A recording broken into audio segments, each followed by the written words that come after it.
Advanced pain clinic నొప్పి మాయం surgery దూరం ఫర్ అపాయింట్మెంట్స్ 9155515563. ఇనీషియల్ స్టేజ్లో బ్రో ఒక 4-5 ప్రాజెక్టులు చేశా బ్రో. చాలామంది ఎక్కడ గివ్ అప్ ఇస్తారు అంటే మనం ఎంత కష్టపడి చేసింది అంత వైడర్ ఆడియన్స్కి వెళ్ళాలనే దాంతోనే ప్రతి ఒక్కరు వర్క్ చేస్తారు. నాకు ఆ ఫస్ట్ 5 ప్రాజెక్ట్స్లో అసలు వ్యూవర్షిప్ రాలేదు బ్రో. అసలు 1000 మంది కూడా చూడలే. అప్పుడు అనుకున్నా అవును ఎందుకు చూడాలి, అందులో నేనెవరో ఎవరికి తెలియదు, యాక్టర్ ఎవరో ఎవరికి తెలియదు, కంటెంట్ కూడా మనం తీసింది పెద్ద అంత గొప్పదేం కాదు, సో ఎందుకు చూడాలి అనే క్వశ్చన్ మార్క్ నాలో స్టార్ట్ అయింది. అప్పుడు నేను చేసింది ఏంటంటే నీ కంటెంట్ యావరేజ్గా ఉన్నా ఒక తెలిసినోడితో చేస్తే అది జనాలకి రీచ్ అవుతుంది అనేది ఆ క్వశ్చన్ మార్క్ అలా స్టార్ట్ అయ్యి అప్పుడు షణ్ముఖ్ జశ్వంత్ ఉన్నాడు కదా, తను పరిచయం అయ్యాడు అనమాట. తను డాన్స్ వీడియోస్ అప్పుడులో చేసేవాడు, లాంగ్ బ్యాక్ ఇండివిజువల్ గా చేసాడు, కవర్ సాంగ్స్ చేసాడు. నేనేమనుకున్నానంటే లైక్ మన టేకింగ్ తన డాన్స్ ఈ రెండు క్లబ్ అయితే ఇంకా బాగా అవుతాయి కదా అనే థాట్ వచ్చింది. అయితే తను కొన్ని మెసేజ్ చేసినప్పుడు తను చూసాడు కానీ రిప్లై ఇవ్వలే. ఫేస్బుక్లో మెసేజ్ చేసా, బట్ అంటే అప్పటికి నేను అనుకున్నా లైక్ మనం కూడా అప్పటికి ఏం చేయలే. సో తను అప్పటికి వైవా చేసి ఉన్నాడు, వైవా బాగా పెద్ద హిట్ అది. సో సరే తిన్నకంట్లో పడాలని చెప్పి నేను ఏంటంటే అప్పుడు అల్లు అర్జున్తో సాంగ్ ఉంటుంది అతిలోక సుందరి అతిలోక సుందరి, అది కవర్ సాంగ్ లా చేసి మేల్ వెర్షన్ అలా చేసి మా ఫ్రెండ్ ఒక అబ్బాయి సింగర్ ఉంటాడు వాడితో పాడి 3D ఎఫెక్ట్స్ ఇవి అవి ఏవో చేసి అప్పుడు కవర్ సాంగ్స్ ఇంకా అప్పుడే స్టార్ట్ అయ్యారు ఆ ట్రెండ్. సో అల్లు అర్జున్, రకుల్ ప్రీత్, తమన్ వీళ్ళందరూ షేర్ చేశారు, ట్విట్టర్లో షేర్ చేశారు. అల్లు అర్జున్ అంటే షణ్ముఖ్ బాగా ఇష్టం. సో తను చూశాడు ఎవరు ఈ సాంగ్ చేశాడంటే వినయ్ షణ్ముఖ్ అని చెప్పి. సో తనే తర్వాత వచ్చి నాకు మెసేజ్ చేశాడు, వినయ్ నీతో చేద్దాం అనుకుంటున్నా ఒకసారి కలుద్దాం. సో మా ఇద్దరిది అలాగా స్టార్ట్ అయింది, అలా స్టార్ట్ అయింది. దీప్తితో పరిచయం షణ్ముఖ్ పరిచయం చేశాడు,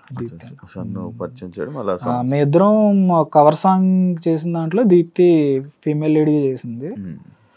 సో అంటే లైక్ తనకి నాకు మంచి ర్యాప్ ఉంటుంది బ్రో. అంటే స్టార్టింగ్ లో కాదు బట్ చేసే కొద్దీ అలా పెరుగుతూ వచ్చింది అనమాట. దీప్తితోనే ఎక్కువ వీడియోస్ చేయడానికి రీజన్ ఏమైనా ఉందా? స్పెసిఫిక్ రీజన్ ఏం లేదు బ్రో. లైక్ అంటే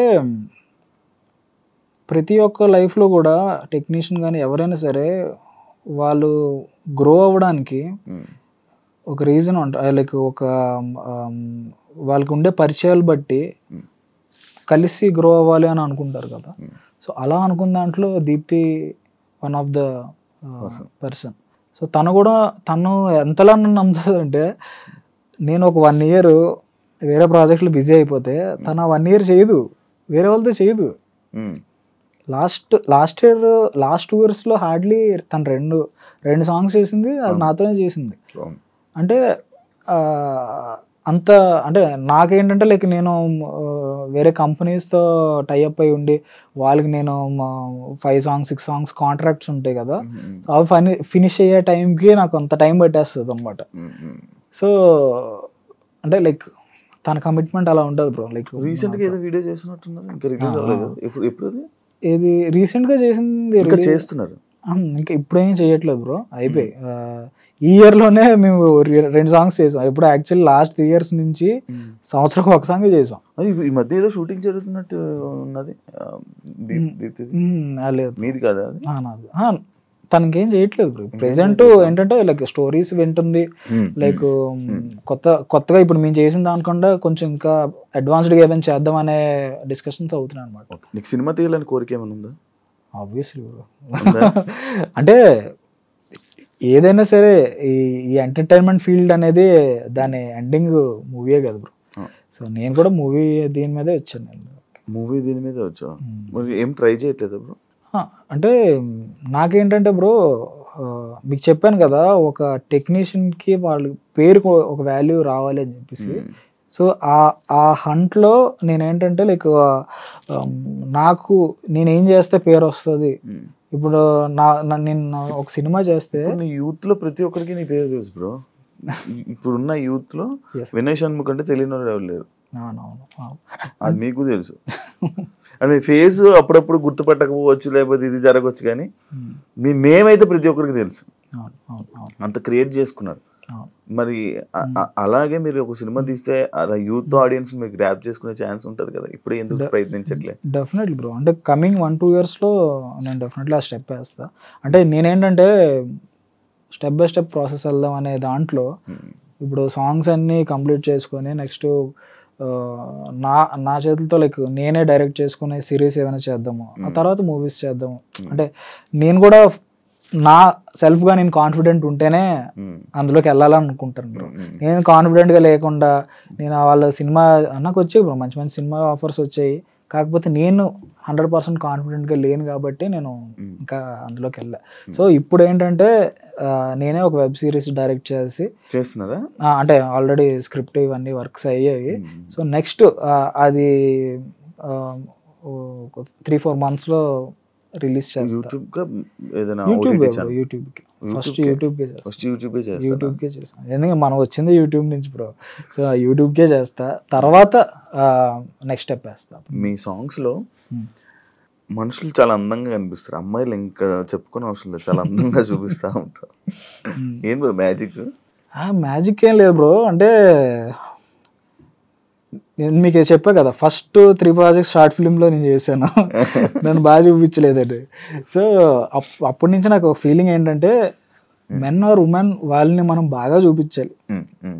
అసలు కంటెంట్తో సంబంధం లేకుండా వాళ్ళని ఎప్పుడైతే బాగా ప్రెజెంట్ చేస్తామో ఒక సినిమాటోగ్రఫర్గా మనకు పేరు వస్తుంది. సో ఆ ప్రాసెస్లో నేనేంటంటే లైక్ వాళ్ళ కొంతమందికి లైక్ ఒక మంచి కైండ్ ఆఫ్ యాంగిల్స్ ఉంటాయి బ్రో. లైక్ ఈ ఫేస్ కట్లో ఒకళ్ళు ప్రాపర్గా ఉంటారు, లుక్స్లో ఇందులో ఒకళ్ళు బాగుంటారు. సో అది ఒక సినిమాటోగ్రాఫర్కి అర్థం అవ్వాలన్నమాట, డిఓపికి. సో మనం ఎలా ఫ్రేమ్ పెట్టినా కూడా అది వాళ్ళ అది అడాప్ట్ చేసుకుంటారు అన్నమాట. సో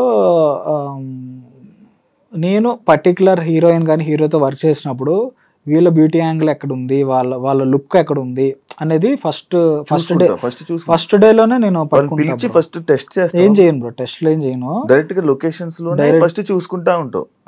అంటే కొంతమంది తెలుసు కదా, కొంతమంది ఈ మధ్యకాలం ఇన్స్టాగ్రామ్ లో వచ్చాక రీల్స్ లో బాగా వైరల్ అవుతున్నారు కదా. సో వాళ్ళు ఆల్రెడీ వాళ్ళకి తెలుసు ఏ లుక్ లో బాగుంటారో వాళ్ళు తెలుసు, ఆ రీల్స్ అన్నీ ఒకవైపే ఉంటాయి.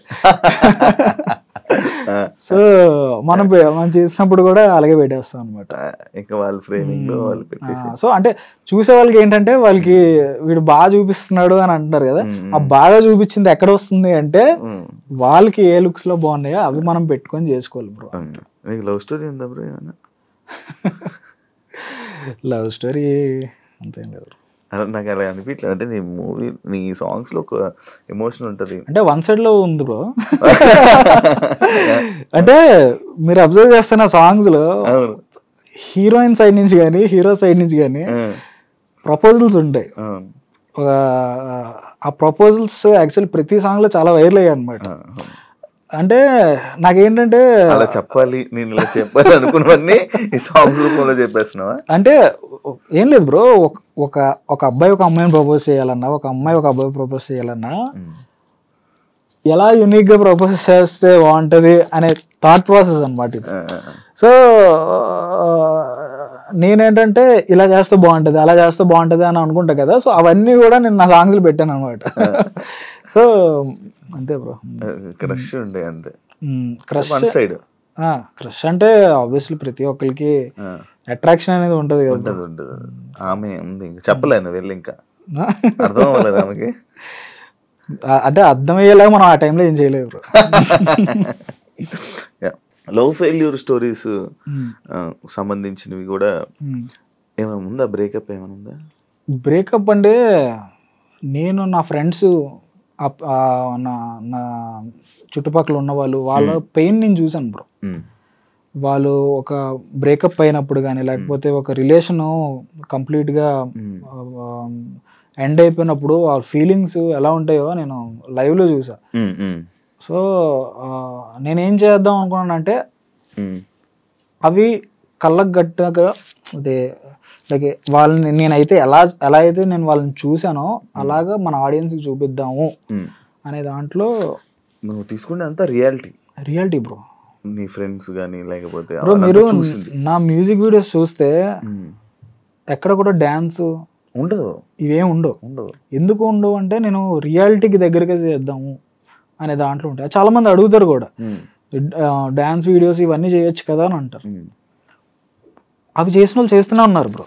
లైక్ వాళ్ళు చేస్తున్నారు కదా, మనం ఇలా చేద్దాం, అవే చెయ్యాలని రూల్ ఏం లేదు కదా.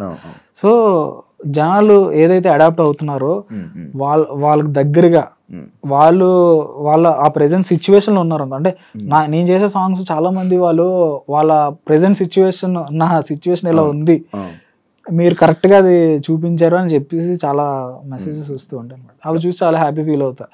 Okay, most of the audience ని మనం కనెక్ట్ అవుతున్నారు. బ్రో మీది సమాజ వర్గమన కదా? ఏది బ్రో సమాజ వర్గమన? అది ఎందుకు బ్రో డిలీట్ అయింది అంటే? సమాజ వర్గం దీనికి ఒక పెద్ద కథ ఉంది బ్రో. యాక్చువల్లీ మేము కవర్ సాంగ్స్ చేసిన దాంట్లో ఎక్కువ బడ్జెట్ ఎక్కువ టైం తీసుకొని చేసింది ఇదే ఈ సాంగ్. ఆల్మోస్ట్ నేను ఒక సాంగ్ కి ఆల్మోస్ట్ 28 days ఆల్మోస్ట్ 1 month వరకు కష్టపడి అటు ఇటు ఏ లొకేషన్కి వెళ్ళి చేసాం. షణ్ముఖ్, దీప్తి అందరూ కష్టపడ్డారు. ఖర్చు కూడా బాగానే అయింది. అయితే ఏమైందంటే రిలీజ్ అయిన తర్వాత ఈ సినిమా సాంగ్ ఒరిజినల్ సాంగ్స్ కన్నా మాది ట్రెండింగ్ 1లోకి వెళ్ళిపోయింది. ఒరిజినల్ గా సినిమాలో చేసే సాంగ్స్ కింద ఉన్నాయి. అయితే ఆ ప్రొడ్యూసర్స్ పలానా మ్యూజిక్ ఛానల్ వాళ్ళకి ఫోన్ చేసి ఇలా మెయిన్ సాంగ్ అన్ని కింద ఉండి కవర్ సాంగ్స్ పైన ఉన్నాయి ఏంటండి అని చెప్పేసి డిలీట్ చేయించారు అనమాట. అప్పుడు అనిపించింది, అబ్బా ఎంత కష్టపడి చేసి అంటే డైరెక్ట్ డిలీట్ చేయడం ఏంటి అంటే కొంచెం బాధ వేసింది బ్రో. రెవెన్యూ చేసుకుని కాపీ చేసుకుంటే అయిపోయింది కదా. అంటే అది వాళ్ళకు ఉండాలి బ్రో. ఇప్పుడు దీని నుంచి వచ్చే రెవెన్యూ ఎవరికి వస్తుంది బ్రో? వాళ్ళకే వెళ్తుంది కదా. కాపీరైటెడ్ సాంగ్స్ ఇవన్నీ, కవర్ సాంగ్స్ అంటేనే కాపీరైటెడ్. దీంట్లో వచ్చే ప్రతి రూపాయి వాళ్ళకే వెళ్తుంది. అవును. కానీ మరి ఆ ప్రొడ్యూసర్స్ చెప్పడం వల్ల మరి ఏంటో తెలీదు. ఇంకా నేను అప్పుడు ఫిక్స్ అయ్యా ఇండిపెండెంట్ సాంగ్స్ చెయ్యాలి, ఇంకా కవర్ సాంగ్స్ ఇక్కడతో ఆపేద్దాం. ఇంక మన ఈ హిట్ ఆఫ్ అట్ట ఇప్పుడు ఏంటంటే కవర్ సాంగ్స్ లో ఆ సాంగ్ ఒక ఫేమ్ కూడా మనకి యాడ్ అవుతుంది వ్యూవర్షిప్ లో. ఇప్పుడు ఒక హిట్ సాంగ్ వచ్చింది అనుకోండి, మనం అది కవర్ సాంగ్ చేస్తే ఆ సాంగ్ వల్ల మనకి వ్యూవర్షిప్ అనేది వచ్చేస్తుంది. బట్ ఒక ఇండిపెండెంట్ సాంగ్ అలా రాదు.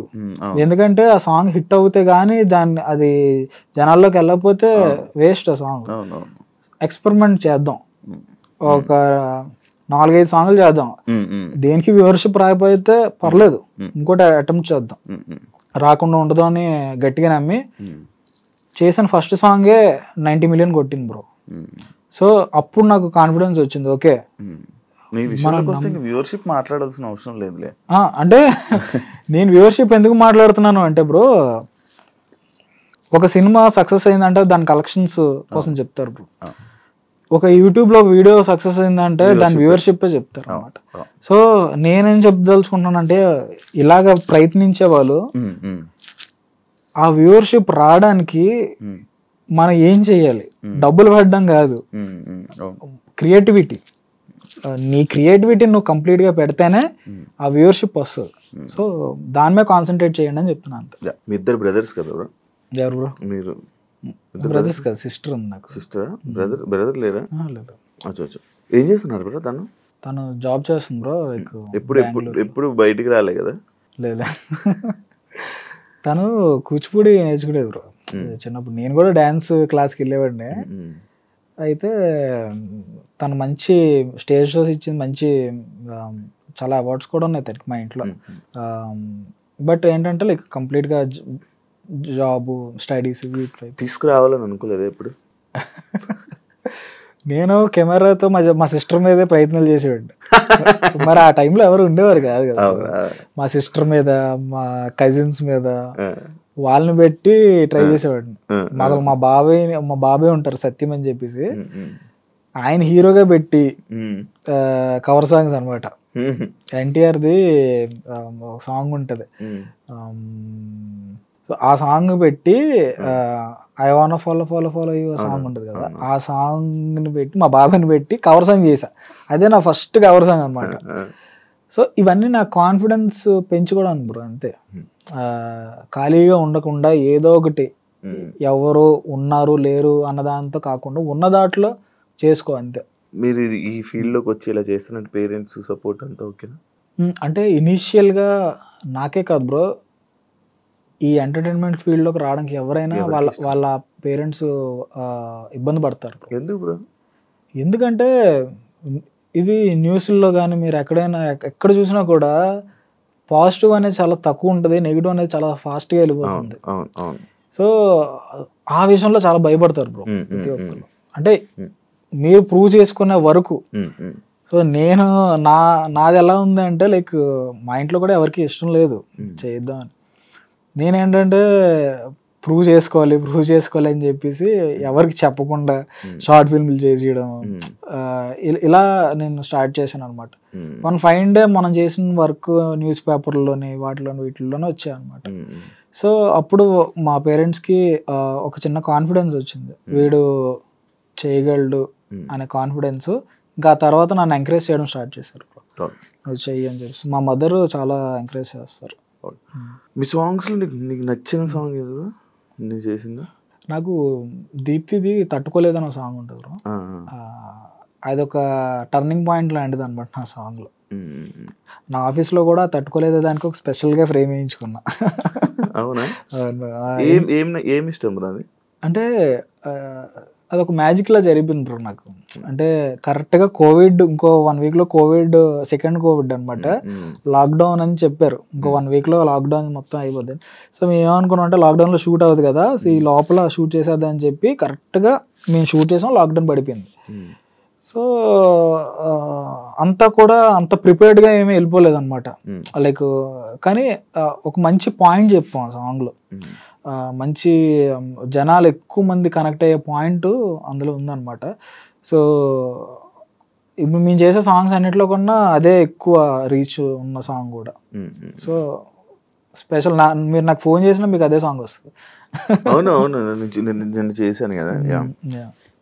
మీ లైఫ్లో నీకు వచ్చిన పెద్ద కాంప్లిమెంట్ ఏంటి బ్రో? కాంప్లిమెంట్ అంటే ఆ సాంగ్ ఉంది కదా, తట్టుకోలేదు సాంగ్. ఆ సాంగ్ తర్వాత ఆర్జీవి గారికి ఫోన్ చేశారు నాకు. ఆర్జీవి గారు ఫోన్ చేస్తే బేసిక్గా ఈ మధ్య ట్రూ కాలర్లో ఎవరు పెడతారు ఏవేవో పేర్లు పెట్టుకొని చేశారు. సో అలాగే నేను రెస్పాండ్ అవ్వకుండా తర్వాత నాకే అనిపించి ఒక 1 hour తర్వాత మళ్ళీ నేను ఫోన్ చేస్తే అజీవ్ గారు మాట్లాడి ఇలా నీ సాంగ్ విన్నాను, అసలు నీ విజన్ చాలా బాగుంది అని చెప్పేసి అన్నారు. సో ఆయన కలిసాను కూడా, అంటే అప్పుడు కూడా ఆయన నా సాంగ్స్ కోసం చెప్తా, అంటే అది చాలా స్పెషల్ అనే ఫీలింగ్ వచ్చింది. ప్రొడ్యూసర్స్ నుంచి కానీ, పెద్ద ప్రొడ్యూసర్స్ కానీ, డైరెక్టర్స్ నుంచి కానీ ఏమైనా మీకు కాల్స్ వచ్చి మేము ఆఫర్స్ ఇస్తాం, చెయ్యి ఇలా చెయ్యి అని ఏమైనా వచ్చిందా? వచ్చాయి బ్రో, లైక్ సితారా ఎంటర్టైన్మెంట్స్, గీతా ఆర్ట్స్, అన్నిటి నుంచి వచ్చే బ్రో. నేను అదే చెప్తున్నాను కదా, నేను ఎప్పుడైతే కాన్ఫిడెంట్ ఎనఫ్ ఉంటానో నేనే మీ దగ్గరకు వస్తాను సార్ అని చెప్పేసాను. విశ్వక్సేన్ కూడా ఒకసారి పిలిచి లైక్ మంచి చేద్దామని చెప్పేసి అన్నాడు. అంటే ఆఫర్స్తో ప్రాబ్లం ఎప్పుడూ రాలే బ్రో, కాకపోతే నేను ఏదైతే స్పెషల్గా ఒక ట్రాక్ వేసుకుని వెళ్తున్నానో, సో ఆ ట్రాక్ని ఫాలో అయ్యి నేనే మంచి కథలతో అప్రోచ్ అవుదాం అనేది నా ఇంటెన్షన్ అనమాట. నెక్స్ట్ ఏంటి ప్లాన్స్? నెక్స్ట్ అప్కమింగ్ అదే కొత్త స్టెప్స్ వేద్దాం అని చూస్తున్నాను బ్రో. లైక్ కొత్త వాళ్ళతో డెఫినెట్లీ బ్రో. అంటే కొత్త స్టెప్స్ అంటే యాక్టర్స్ అని నేను అనట్లే, లైక్ కొత్త డెసిషన్స్, లైక్ కొత్తగా అంటే లైక్ నాకు వచ్చే వరకు 10 మందికి నేర్పించుదాం అనే ఫీలింగ్లో ఉన్నాను. ఇంకా ఇలాంటివి చాలా ఉన్నాయి, బట్ అవన్నీ వర్క్ చేస్తున్నాను అనమాట. ఫైనాన్షియల్గా ఎలా ఉంది బ్రో? ఓకేనా, అంతా హ్యాపీ? అంటే ఈ సాంగ్స్ ఇవన్నీ బ్రో లైక్ దేని మీద మనం డిపెండ్ అవ్వలేము బ్రో. ఒక సాంగ్ మీ లైఫ్ టర్న్ అయిపోతుంది, ఒక సాంగ్ మొత్తం ముంచేస్తుంది కూడా. సో నేనేం చేస్తానంటే రిస్క్ చేయకుండా ఏ సాంగ్కి ఎంత బడ్జెట్ లేకపోతే ఉందో ఆ బేస్ మీద వెళ్తాను అనమాట. మీరు పెడతారు ప్రొడ్యూసర్స్ బ్రో. నేను ఒకే ఒక సాంగ్ ప్రొడ్యూస్ చేసా బ్రో, నా ఛానల్ కి నేను చేసుకున్నా. మైరా అనే సాంగ్ సుమన్ ప్రభాస్ ఉన్నాడు, తంద చేసా ఆ సాంగ్. వచ్చే బానే ఉంది ఇప్పుడు. ఓకేనా నువ్వు? నీకు మనీ ఎలా బ్రో? నాకు బేసిక్ నేను ప్రొడ్యూసర్స్ తో చేస్తా కదా, లైక్ వాళ్ళు నాకు రెమ్యూనరేషన్ ఇచ్చేస్తారు. ఈ యూట్యూబ్ రెవెన్యూతో మనకేం సంబంధం ఏమి ఉండదు బ్రో. నీకు అసలు యూట్యూబ్ రెవెన్యూకి నీకు ఏం సంబంధం? నాకేం ఉండదు. నాకు కంప్లీట్లీ వాళ్ళు రెమ్యూనరేషన్ ఇవ్వడం, నేను చేయడం, అండ్ నెక్స్ట్ వేరే సాంగ్కి వెళ్ళిపోవడం. నీ ఛానల్ ఉంది కదా బ్రో మరి? అది నేను నా channel most of the makings కి నేను యూజ్ చేస్తా బ్రో. మేకింగ్ వీడియోస్ వీటి కోసం నేను పెడతాను అనమాట. ఇంక ఏ ఛానల్ లేదు పెట్టడానికి, ప్లాట్ఫామ్ లేదు అన్నప్పుడు అటు తిరిగి నా దగ్గరికి వస్తుంది. కానీ రిలీజ్ అయ్యే ప్రతిదీ నా దాంట్లో మంచి వ్యూవర్షిప్ వచ్చింది. సో అంటే నాకు ఒక క్లారిటీ వచ్చింది అనమాట. ఓకే, ఒక మ్యూజిక్ వీడియోస్కి మంచి ప్లాట్ఫామ్ ఎక్కడికి వెళ్ళక్కర్లేదు, మన దాంట్లోనే చేసుకోవచ్చు ఒకవేళ లేకపోతే అనేది